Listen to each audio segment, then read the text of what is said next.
Oh, hello. Welcome to Glastonbury Romance Part 6. When last we left John Crow, he was touching the little breasts of his cousin, what's her name?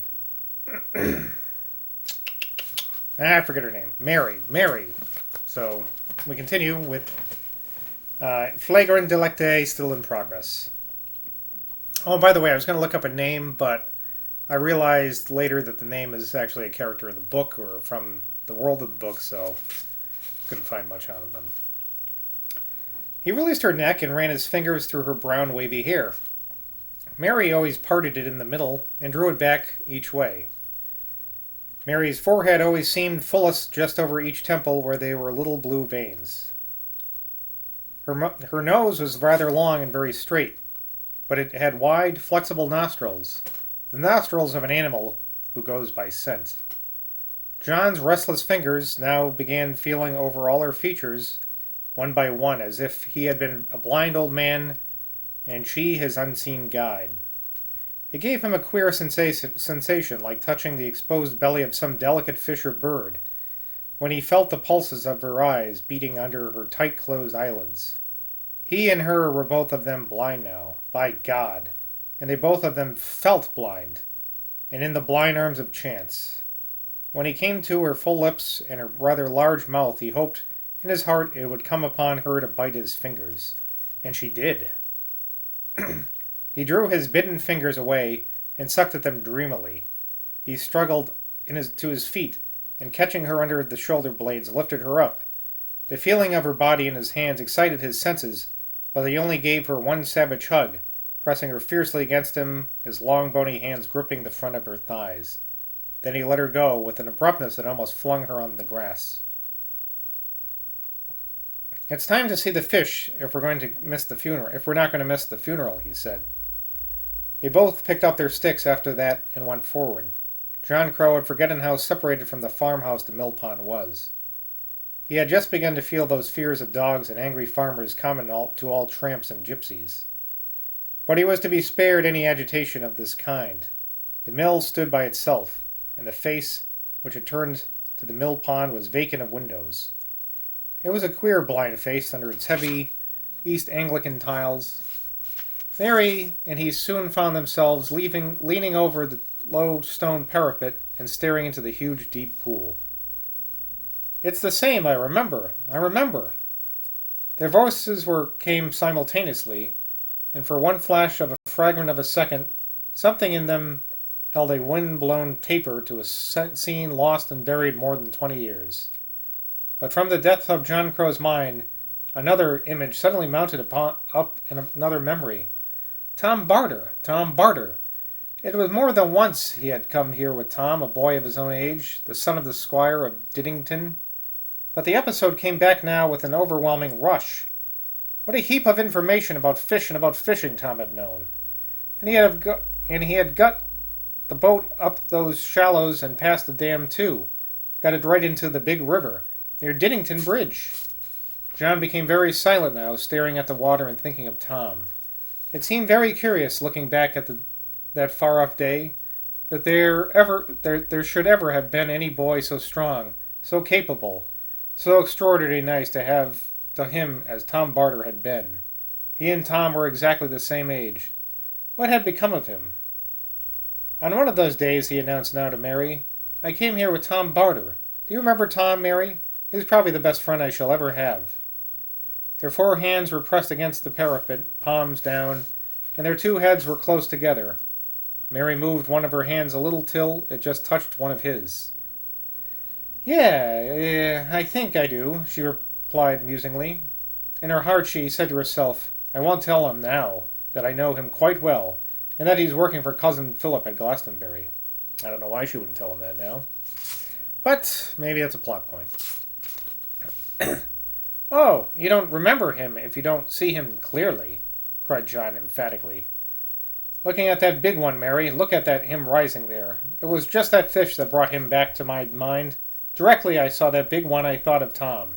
He got that boat right up the dam that day, Mary, Tom did. I don't think I was there that day," said Mary in a low voice. And in her heart she saw two little boys standing exactly where they two were standing at this minute. Could it have been Tom and not her at all, that had been hugged at the bottom of the boat? Boys, no doubt, are often shameless on long, hot afternoons. "Right over the dam," went on John Crow. "I can see his face now as he pulled it. He must have taken off his stockings. That dam was all slippery with moss." "Damn the dam!" cried Mary in her heart. But she said quietly, "I think I remember him in church, John. He used to sit in the front pew. Or if it wasn't your friend, it was a giant, big, strong-looking boy, with curly hair and a freckly face. Yes, I think it must have been Tom."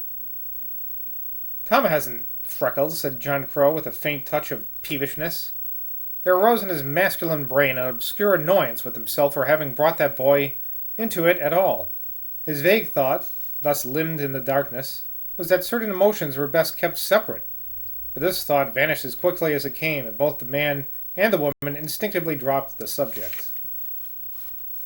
They dropped it without any feeling at all on his part, and on hers only a faint obscure sense that she would have to confess sooner or later that this boy was now living in Glastonbury. Then they plunged into the deep pool together, now with their eyes, their minds, and their souls.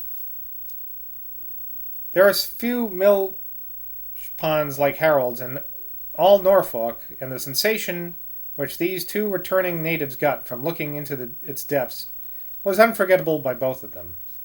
On its outer rim the water was of a pale, neutral color, a sort of ashen gray, but as the eyes moved from circumference to center it got darker and darker.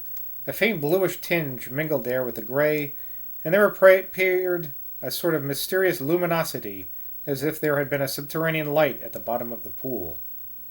But what a thing it was to see those great fish, one after another, rise up slowly from the unseen depths, mount to the surface, as if they were going to breathe the air, and then, when a reversion of their slow ellipse, turn back towards the depths again.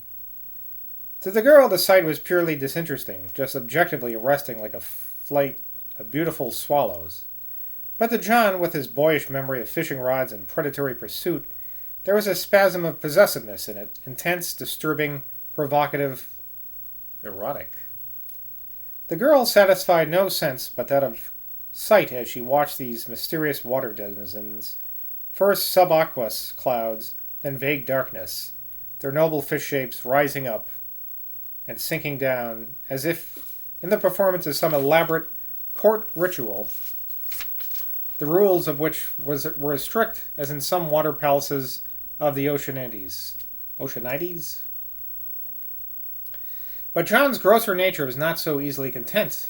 A longing seized him that seemed to carry with it some primordial phallic tremulousness, to grasp with his hands those slippery creatures, to hold them tight, to feel their fins, their scales, their sliding coolness, their electric livingness. Making no attempt to analyze why it should have been that the sight of these alien beings gliding upward, downward, with such intense and yet easy volition should excite his desire, he moved instinctively behind his companion and slid his arms between her body and the rough fabric of the wall against which they leaned. "You're like a cormorant," she gasped when she recovered her breath from the disturbance of his protracted embrace. "Sorry," he muttered. "I couldn't help it, curse it," he added.